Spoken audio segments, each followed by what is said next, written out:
फिर बानी हमने समास स्टार्ट किया था। उस समास में 4 समास के भेद जो है हमने सीख लिए हैं। अव्ययी भाव समास, तत्पुरुष समास, कर्मधारय समास और बहुव्रीहि समास। अब जो हम लोग सीखेंगे वो है द्वंद्व समास। अब द्वंद्व समास किसे कहेंगे? इस समास में दोनों पद प्रधान होते हैं। जो भी पद होंगे दोनों, ये दोनों पद जो है प्रधान होंगे, दोनों पद का महत्व होगा। हमने जब अव्ययी भाव समास देखे थे उसमें पूर्व पद प्रधान मीन्स कि जो पहला पद था वो उसका महत्व धरावता था। ओके, उसके बाद हमने तत्पुरुष समास देखा, तो तत्पुरुष समास में उत्तर पद जो है वो प्रधान होता।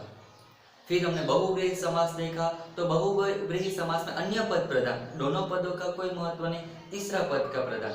लेकिन यहाँ पर जो द्वंद्व समास है उसमें दोनों पदों का महत्व मीन्स के उभय पद मीन्स के दोनों पदों का महत्व होता है, प्रधान होता है। इसका विग्रह करने पर, जब इसे हम लोग छुटा करेंगे तब और, अथवा, या, एवं का प्रयोग होता है। जो हम लोग उसे विग्रह करेंगे तब बीच में हमें ऐसे जो शब्द है और, अथवा, या, एवं ऐसे शब्द का प्रयोग करना है। द्वंद्व समास के 3 भेद हैं।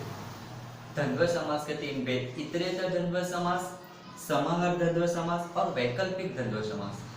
अब ये जो द्वंद्व समास के तीनों जो भेद है वो इसी में से जो वर्ड है वो यहाँ पे यूज हो गए, लेकिन हम लोग जो वर्ड है उस पर ये जो शब्द है वो कौन सा शब्द रखेंगे उस पर उसका जो 3 भेद है वो यहाँ पर हम लोग को पता चलेगा। तो देखिए, पहला राम कृष्ण। अब राम कृष्ण जो वर्ड है वो राम और कृष्ण, अब राम और कृष्ण में दोनों जो पद है दोनों पद का महत्व है। मीन्स के इतरेतर द्वंद्व समास में जो 2 पद आएंगे या 2 से अधिक पद आएंगे वो सभी पदों का अपना महत्व है। ओके, तो वो सभी पद राम और कृष्ण, इसमें कभी इसमें कहा नहीं है कि राम बड़ा है कृष्ण छोटा है। दोनों जो पद है दोनों पद का अपना महत्व है, इसीलिए ऐसे जब पद आएंगे तो वो जो पद है वो इतरेतर द्वंद्व समास होंगे। और ऐसे पदों को विग्रह करते समय बीच में और शब्द ज्वाइन होगा, राम और कृष्ण, इस टाइप का।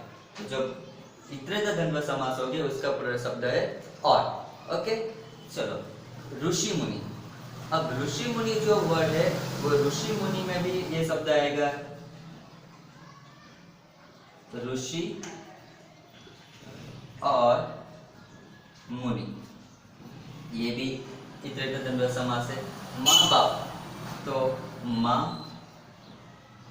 और बाप। चलो ये हुआ इतरेतर द्वंद्व समास। अब समाहार द्वंद्व समास में क्या आएगा?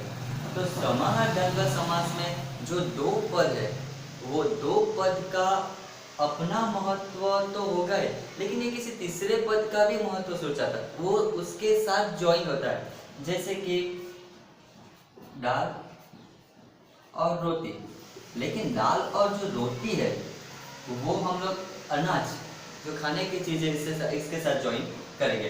हाथ पांव, हाथ और पांव, तो ये जो है वो शरीर के ऑर्गन, शरीर के अवयव, शरीर के जो अंग है उसके साथ ज्वाइन होते हैं। आहार निद्रा, आहार और निद्रा, ये जो 2 शब्द है वो हमारी जरूरियात के जो 2 शब्द है वो है आहार निद्रा, वो जो है हमें जरूर पड़ती है दिन दरमियान। ओके, चलो अब जो वैकल्पिक द्वंद्व समास है उसमें वैकल्पिक विकल्प होते हैं, इसमें शब्द आएगा या, अथवा।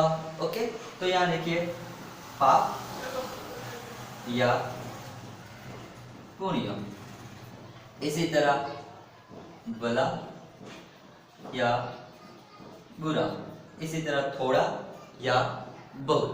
तो ये जो तीनों भेद है वो तीनों भेद द्वंद्व समास के है। हमें जब एग्जाम में आएगा तो हमें भेद नहीं बताना होगा, लेकिन हमें जानना होगा कि किस टाइप का वर्ड के बीच में कौन कौन सा शब्द का प्रयोग होता है और उसे हम किस टाइप का किस भेद से जान सकते हैं। ओके, तो द्वंद्व समास दोनों पदों का प्रधान महत्व, विग्रह करने पर और, अथवा, या और एवं पदों का प्रयोग होता है।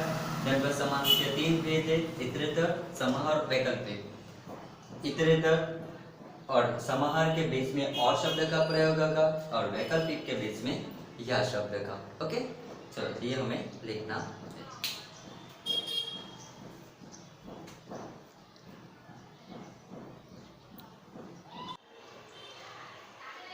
ओके, अब लास्ट जो है वो है द्विगु समास। द्विगु समास किसे कहेंगे कि द्विगु समास में पूर्वपद जो है वो संख्यावाचक होता है। पूर्वपद संख्यावाचक होता है। इस समास में प्रयुक्त संख्या किसी समूह को दर्शाते। इस समास में प्रयुक्त जो भी संख्या आएगी वो समूह को दर्शाती है, किसी अर्थ को नहीं। ये ध्यान में रखने की बात है कि वो सिर्फ समूह को दर्शाएगी, अर्थ को नहीं। तो पहला जो पद होगा वो संख्यावाचक होगा और समग्र जो पद है वो किसी समूह को दर्शाती है, संख्या को नहीं। जैसे कि नवग्रह। अब नवग्रह जो है वो होगा 9 ग्रह। तो 9 ग्रहों का जो समूह है उसे हम नवग्रह कहेंगे। और जो पहला पद जो है वो है संख्या है और ग्रहों का समूह दर्शाता है, इसीलिए उसे द्विगु समास कहेंगे। दूसरा है पंचतंत्र। पंचतंत्र जो है वो 5, पंच मीन्स पांच और तंत्र मीन्स विभाग, तो 5 विभागों का समूह, तो उसे जो कहेंगे पंचतंत्र, तो वो है द्विगु समास। चौगुनी। चौ मीन्स 4 और गुनी का शब्द का गुनी, तो 4 गुनी। ओके, तो जो चौगुनी शब्द है उसमें 4 वर्ड है और संख्यावाचक और उसका जो समूह दर्शाता है, इसलिए द्विगु समास। नवरात्रि, तो नवरात्रियों का समूह, जो नवरात्रि होती है वो नवरात्रियों का समूह होता है, तो ये शब्द द्विगु समास। चौमासा शब्द में चौ मीन्स के 4 मासों का जो समूह होता है उसे चौमासा कहते हैं। तो 4 वर्ड जो है वो संख्या दर्शाती है और जो मास जो है 4 मासों का जो समूह है इसीलिए चौमासा कहते हैं, इसे द्विगु समास। पंचेही में पंच शब्द जो है वो 5 और सेहरी मीन्स के शेरों, 5 शेरों का समूह, 5 शेरों का समूह मीन्स के पंचेरी। ओके, तो ये शब्द भी द्विगु समास होता है। शताब्दी, सत प्लस अब्दी, तो शत मीन्स 100 और अब्दो, तो 100 अब्दों का समूह, 100 अब्दों बराबर, तो 100 अब्दों का समूह उसे हम शताब्दी कहेंगे। शताब्दी मीन्स क्या हम लोग जो कहते हैं को ईस्वी सन। ओके, तो ये जो शताब्दी है 100 अब्दों के समूह, इसलिए ये जो वर्ड है वो भी द्विगु समास है। ओके, तो द्विगु समास में पहला पद जो है वो संख्यावाचक आएगा और खास ध्यान रखने की बात कि वो जो है वो समूह को ही दर्शाती है, अर्थ को नहीं। ओके, तो इस टाइप का हमें जो द्विगु समास वो हमने कंप्लीट किया, तो हम सभी समास देख चुके हैं। ओके, समास का टॉपिक जो है वो यहाँ पे खत्म होता है। इससे पहले हम लोग एक बार वो जो समास सभी है वो थोड़ा रिवाइज कर लेते हैं। तो हमने जो समास देखे वो समास का जो पहला समास देखा वो है अव्ययी भाव समास।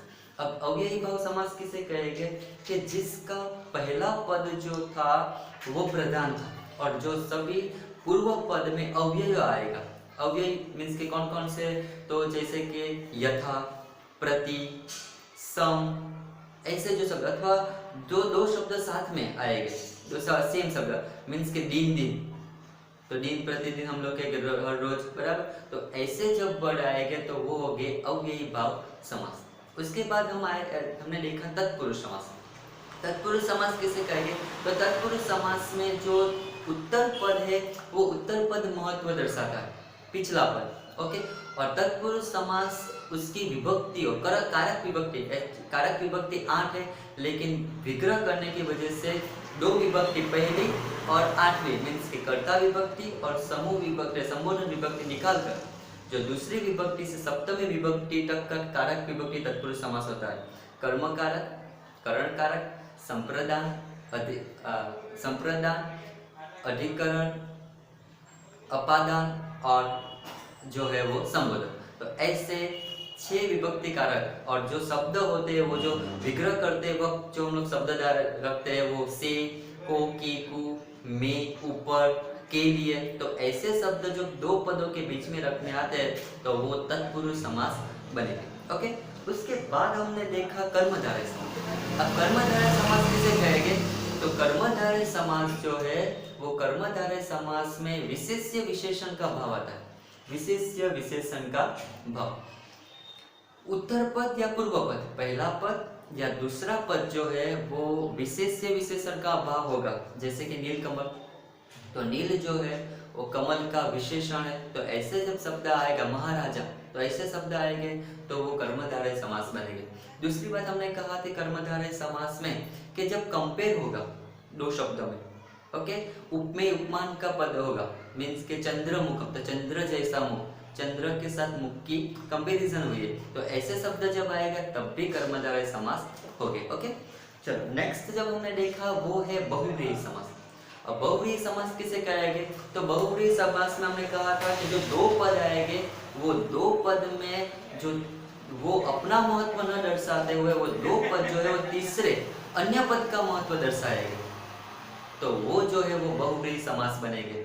जैसे कि हमने देखा कि चक्रायुध, दशानन, गजानन, चक्रायुध, चक्र जिसका आयुध है कौन, तो श्री कृष्ण, तो चक्र और आयुध ये दोनों शब्द किसी तीसरे व्यक्ति के लिए है। दशानन, दस जिसका आनंद है, तो आनंद मीन्स मुख, दस जिसके मुख है किसके, तो रावण, तो ऐसे जब शब्द आएंगे तो वो हो गए बहुव्रीहि समास। उसके बाद हमने देखा कि द्वंद्व समास। अब द्वंद्व समास किसे कहेंगे, तो जिसमें दोनों पद प्रधान हो, उभय पद दोनों पद प्रधान हो, और उसमें जो शब्द उसके जो द्वंद्व समास के तीन भेद थे, इतरेतर, समाहार और वैकल्पिक। इतरेतर और समाहार के जो विग्रह करेंगे तब उसके बीच में और शब्द का प्रयोग होगा। इतरेतर द्वंद्व समास में दोनों पदों का महत्व होगा, समाहार द्वंद्व समास में दो पदों का महत्व वो तीसरे पद के लिए साथ ज्वाइन होगा, मीन्स के समूह दर्शाता होगा। ओके, और वैकल्पिक शब्द जो वैकल्पिक समास है वो विकल्पिक होगा, जिसमें या, अथवा, एवं इस शब्द का प्रयोग होगा। और लास्ट में जो हमने देखा है वो है द्विगु समास, जिसका पहला पद संख्यावाचक होगा और वो समूह को दर्शाता होगा, अर्थ को नहीं। समूह को दर्शाता होगा, अर्थ को नहीं, मीन्स कहने का मतलब कि अगर पहला शब्द जो संख्या आ गई तो इसका मतलब ये नहीं कि वो द्विगु समास ही होगा। फॉर एग्जाम्पल एक दंत, अब एक दंत जो वर्ड है उसमें जो एक वर्ड है वो संख्या दर्शाती है, लेकिन जो एक है वो समूह दर्शाती नहीं है, एक का कोई समूह नहीं आता, इसलिए एक दंत जो है वो द्विगु समास नहीं होगा। लेकिन एक दंत कौन सा समास होगा, तो एक दंत जिसके है वो कौन, तो गणेश, मीन्स के ये जो शब्द है वो बहुव्रीहि समास दर्शाता। तो ये खास ध्यान रखने का, द्विगु समास में संख्या अगर आएगी लेकिन वो किसी समूह को दर्शाती है, अर्थ को नहीं। ओके, तो इस तरह हम लोग ने समास का जो टॉपिक है वो कंप्लीट किया। तो ये जो है द्विगु समास हमें लिखना है। ओके, और दूसरे जो शब्द है सभी समास के वो हमने पीडीएफ में हम आप लोगों को हम भेज देंगे।